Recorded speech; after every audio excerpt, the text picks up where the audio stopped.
He kind of lifts back the blanket, and I can see that his, arms are giant. He's got these great big forearms that are like as big as my thighs. He's just a really big man. And so he's kind of starting to fiddle around with the catheter that's, got to be removed. So I kind of look away because I'm a little bit squeamish. I don't want to look at anything. I look over at the women nurses that are standing there kind of watching. I see their faces kind of change, and then I hear the male nurse say, "It's a bleed." And then he says to my husband, "Hold her down." So my husband pins me down at my shoulders to the table, and I look down and I see that there is just a geyser of blood coming out of my femoral artery. And it's more blood than I've ever seen. I look up at my husband, and I can tell he thinks I'm gonna die. I hear something about too much blood thinner, that the bed won't raise, I don't know, just some different things like that. And he's pushing on my body. I hear things cracking and snapping in my body, and the pain is excruciating as this big, huge guy is pressing down on me, trying to stop this bleeding. And I'm like, why are they doing this to me? Next thing I know, I'm up above, looking down on the whole thing. I see them escorting my husband to the door, and I see out on the other side of the door, I can see I can look down on the hospital as though there's no roof on it. So I can see the hall, I can see my room, I can see the wall, the door, and then I can see outside the door that my parents and my grandparents and my father-in-law are there. And so, and that they're escorting my husband out the door to be with them. And then I see that there is a resuscitation team, like the people with the crash cart coming in. And then that's all I see. Next thing I know, the tenor of everything completely changes. There is no pain. Everything is perfect. I feel utterly calm. I have no knowledge of the life I'm leaving, of who I was in my body, in my life, that I have children, any of that. I have no knowledge of any of that, but I have absolute knowledge that I'm exactly where I belong, that I am coming home finally, that I'm about to be with my family, the family that's, waiting for me with open arms. And I instantly understand everything, like every unanswerable question about the universe that I've ever had. All of a sudden, I suddenly know it all. I know everything. Everything makes perfect sense. I'm going down a long white corridor, like it is a white light. There's this white corridor, it's kind of pinkish white, and above that, there's this like dark blue black sky with sort of angelic sort of beings up there, and there's this harmonious music. It's music, but it's the most perfect music. It's like everything is perfect, and you can experience everything with all of your senses. It's like the air was soft, the music was delicious, the colors sounded glorious. You know what I mean? It was like everything was. I could experience everything with every sense, and it was amazing. And then I had no experience of being greeted by anyone that I knew. Of course, at this point, I didn't know hardly anyone that had died. My grandparents were all still living, so I didn't really have any family members that had died that I knew. And so, but I sensed that the people that I was going to meet were definitely my family. They weren't family that I knew in my earthly life. It was my sense. But I belonged there, and they missed me, and they were so happy that I was coming. They were anticipating that I was coming. I didn't see myself. I couldn't see myself. I had no real sense of who I was in terms of my name and identity in my life on Earth. One thing that's different about what I've heard from any other NDE experience was that the person or being or whatever that greeted me was really giant, and it was this fatherly sort of energy, definitely fatherly. And he was carrying me and informing me of of things. We were like having a conversation, but we weren't talking. It was just we were communicating. And so this fatherly being who was so big and I was so small that I couldn't really make out a face or anything. And we were going down this like long white kind of corridor. Pictures of my life, sort of, it seemed like. And it was sort of informing me about my life in a way. You know, this was like news to me because I didn't remember the life. And so we're on our way to meet this family that's waiting for me, all this glorious music and glorious sounds and everything all around. And he was telling me, you know, informing me about my life and that I had lived a good life. And what I knew for sure, the biggest thing I knew for sure was just that love was everything. Love was absolutely everything.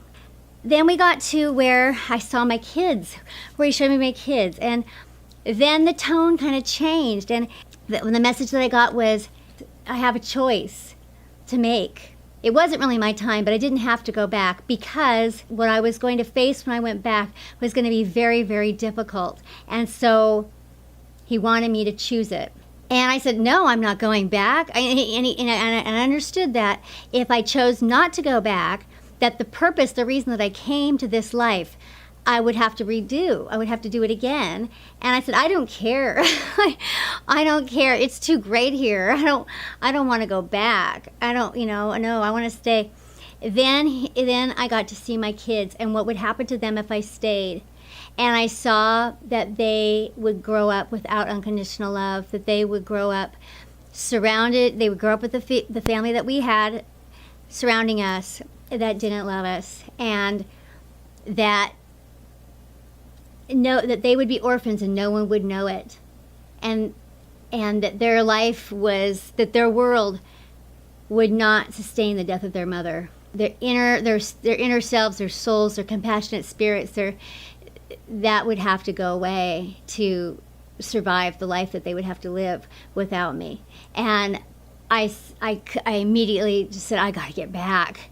I couldn't stand it. I couldn't stand it. I gotta get back. And so it chokes me up. So I felt myself fighting to get back into my body, to get back to my kids. It was like I got sucked out of that place and started coming back into consciousness, and I was very disoriented, and I was in a lot of pain, and there was this blinding, everything, the lights were so harsh, and the pain was so harsh, and the sounds were so harsh, and I opened my eyes, and the nurses were there, and I started to see that they had been through a horrible ordeal. There was blood everywhere. And the nurse is saying to me, the older woman nurse is saying to me, let's get you out of these things. Let's get you out of these clothes, get you cleaned up. She's saying that to me, and they lift me up and put me on another bed, and they're stripping my clothes off, and they're all working really fast, and they're going around, they're cleaning everything up, they're wiping me down, they're changing the sheets, they're throwing all these blood-soaked linens into a hamper. They put me back on the bed, they prop me up, they pull up the blanket, they get me all kind of put together, and then they're sweating. They just look like they've been through. They're red-faced and flushed, and they look like they've seen ghosts, and they've been really, really scared. And the male nurse says to me, "You gave us quite a scare." I go, I'm sorry, I'm apologizing, and then they say, well, we got to go let your family, and they've been out there this whole time, as though I'd been around the whole time, like I knew what that would mean. I had, like they were trying to tell me, your family's been out there hearing this whole thing, and they're totally traumatized. I have no idea what they've been through, I have no idea what happened. They go and they give my family the thumbs up to come in, and the first ones to enter the room are my grandparents, and my grandmother's crying, and my grandfather's crying, and my grandmother says to me, "Oh my God, they called code blue twice, and they came rushing in here, and we had no idea. We thought we were going to lose you." This is what she says. And she leans out and kisses me, and my grandfather kisses me, and then they just kind of go stand to the side. Then my father-in-law comes in. He looks white as a sheet. He can't even utter words. He's crying too, and he kisses me, and he goes and sits on the window ledge. Then my husband and my parents come in. They meander in slowly. They're not even looking at me. They're not talking to me. They're not showing me any kind of emotions. They're talking to each other. They don't say anything to me. And they stand at the foot of the bed, sort of in a huddle, talking about, I don't know what they're talking about, but they're not saying anything to me. It's very surreal, very strange. It seems strange to me, but again, I don't know what's happened. And so I'm just trying to kind of get my bearings. And I remember saying, where are the kids? And my husband says, they're at my mother's house. And I said, oh, and I just really wanted to see them so badly.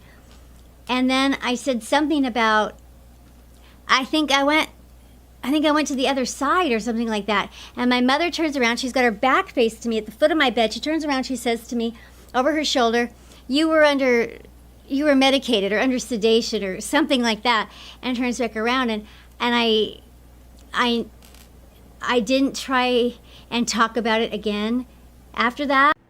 So there would be a lot of incredible challenges ahead. But on that Sunday when I left, everyone was cheering and saying, you're just like Jesus. You died on Good Friday and you're leaving the hospital on Easter Sunday, rising from the dead. It was really pretty funny and kind of incredible, really. I immediately knew that I had to put it all down and try and get back to my kids and focus on that. And I was very closed to the whole experience. And I had been told that I was going to forget a lot of what I saw, that I wasn't going to be able to remember a lot of what I saw, but that things would come back to me slowly. And soon after this happened, my husband left me with my parents' support. I mean, he was lying about me, he's making up whole stories about that this had something to do with drugs and all this stuff, and which I realized later, and he'd been sort of sabotaging relationships. And so what ensues in my life is just a nightmare that goes on for several years, for about 4 years, and the total dismantling of my life, where I end up surviving and then losing everything that defined that life, losing every single thing that defined that life. And it was only after that happened that I started, that I had lost everything, and I was at the very lowest low. This wisdom started coming back to me. I started remembering things that I saw and that I was told. And over the last 10 years or so, it's just come back to me piece by piece, bit by bit, as have memories of my childhood, which were also repressed and forgotten. And so I have a pretty cohesive memory now of everything. There is definitely a veil in place. This life experience in this body is just a small part of our whole experience. Say our soul is a 20-chapter book. This life is a chapter. My comforting thoughts about my son come from the fact that I know that it's a chapter. I know that this life is really short, and I'm going to see him pretty soon. And I mean, even if I live to be 95, I'm going to see him pretty soon. There's a lot in common with my story with other stories. And I had not ever read near-death experiences, ever. And I didn't get into reading them or anything, even after this happened to me. I still really haven't hardly read any of them. I haven't been big into anything to do with a community of people that have had a near-death experience or anything like that. And only now that this has happened with my son has it really started to become more of an interest. The wisdom that comes from it now is benefiting me a great deal. The main thing I know is that one thing I know for sure is that love is what matters. Love is what matters. And that's really what you need to tap into. You need to question, you need to ask yourself. That will inform your choices. Is what's the loving thing to do. And if you operate that way, you can't go wrong. No matter how much all this is confusing and all that, it doesn't really matter. If you go with that one simple question, that will inform your choices, and you can't go wrong that way. All right. Thanks a lot, you guys. We'll talk to you later. Bye-bye.